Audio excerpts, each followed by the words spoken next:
Zone 2 training is one of the most effective tools for you to build your aerobic fitness, improve your recovery, and boost your overall health.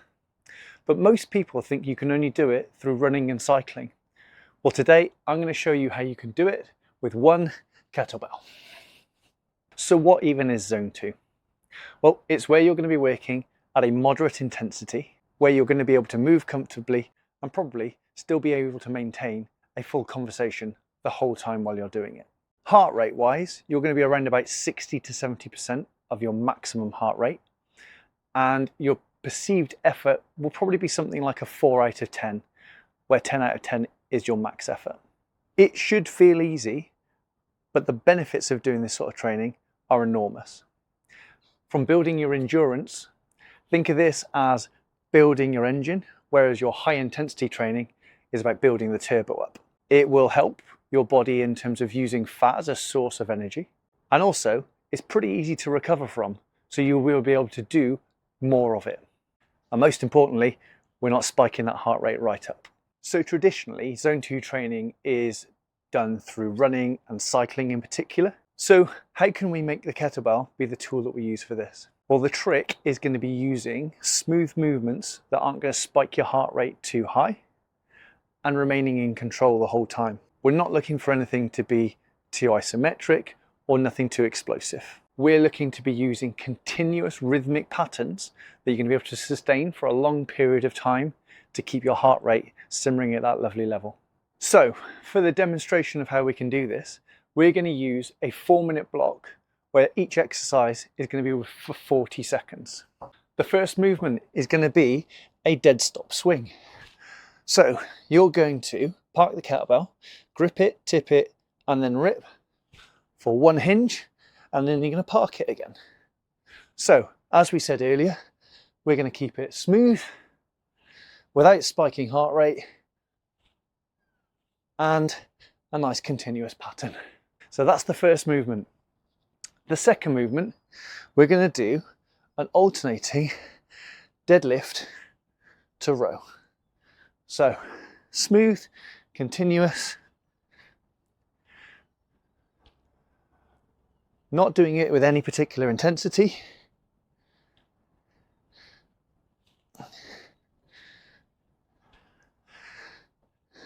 And focusing on clean movement. Now the third exercise is going to be a half snatch. So we're going to make sure we can send that kettlebell up to the ceiling, bring it back down into rack position, and then drop it to send it back up again. Now this is an exercise which a lot of people find quite difficult to master because of it banging on your wrist. But we're going to try and keep this as an endurance move. So nice and smooth, bring it into rack position and send it up. Now the fourth movement is half snatch again, but this time on your other hand. So dropping it down from rack position, send it to the ceiling, and then control it back down. Now, the biggest problem with this movement, as I mentioned, is bruises. If you're going to want a video to talk about how you don't get bruises, I've got one for cleans.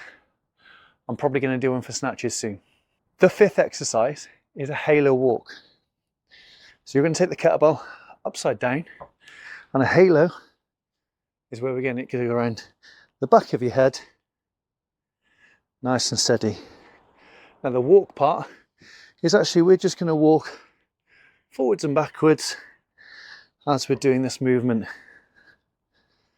Now this is just to bring a bit of coordination in, a bit of athleticism, as well as challenging your shoulders and a little bit of core as well. The final movement is going to be alternating cleans to lunges. So you're going to do a clean up and then you're going to lunge back with the other leg. Reason for that is that when we've got the weight on this arm, the leg at the front should be doing the work, and that's the one with the leg where the weight is on top of it. So clean and lunge. Again, we're looking for control here. Nice smooth movements. Well, we've got a hinge pattern with a squat pattern at the same time. They are the 6 movements. Each of those you're going to do 40 seconds with. There's no rest in this. This is going to be a continuous effort. And when you've done all 6 of those, that's a 4-minute block. Now you can use this protocol for as long as you see fit. So if you were going out for a run or a cycle on the bike, you might pick a certain amount of time or maybe a distance that you're going to go for and keep your heart rate in that zone. For this, you can pick multiples of that 4-minute block. I would suggest probably around about 5, maybe 6 rounds, see how you go and go from there. Now, probably the biggest question you've got right now is how do you know if you're in zone 2 or not? If you've got a heart rate monitor, you can keep a track on it. So you can just be glancing, and as long as you know what your ranges are, you can just keep looking at it. If you don't have the luxury of a heart rate monitor, there are a few different things that you could try. Firstly, we've got a talk test. You should still be able to have a full-on conversation with somebody, getting a little bit out of breath, but it should be easily conversational. If you can only get a few words out, you're probably working a little bit too hard. Remember from earlier, we're trying to make this around about a 4 out of 10 difficulty. If you find yourself going above zone 2 into zone 3 and beyond, there are a few things that you need to consider. You might just need to slow down a little bit. If you're going explosive, you're going too quickly, you're going to spike your heart rate up, which is not what we're looking for. You might just need to take a short break because your heart rate is spiking up. So you just need to step back a minute and then get back into it as quickly as you can after. The other thing you could do was to maybe just shorten the range of movement because it's too difficult for you. So for example, in the lunges, maybe just do as a step back just to keep it a little bit easier. The other question is, just who is this even for? So anyone that's looking to improve their aerobic fitness, this is perfect. Even if you're just trying to lose a bit of body fat, it's a good way of keeping your activity up with something that you enjoy. If you're playing sport, it's quite a good way of increasing your conditioning. And for some of you, just overall longevity is what you're looking for. It's a great alternative for running and cycling. So if you are in England in the cold winter, you probably don't want to go outside when it's raining. So this might be a good alternative for you indoors. And for those of you that are looking to improve your VO2 max, this is a great strategy for it. And the best thing is, you only need 1 kettlebell. So try running this loop for 20 to 24 minutes to start with. That's just 5 or 6 rounds. And let me know how you get on.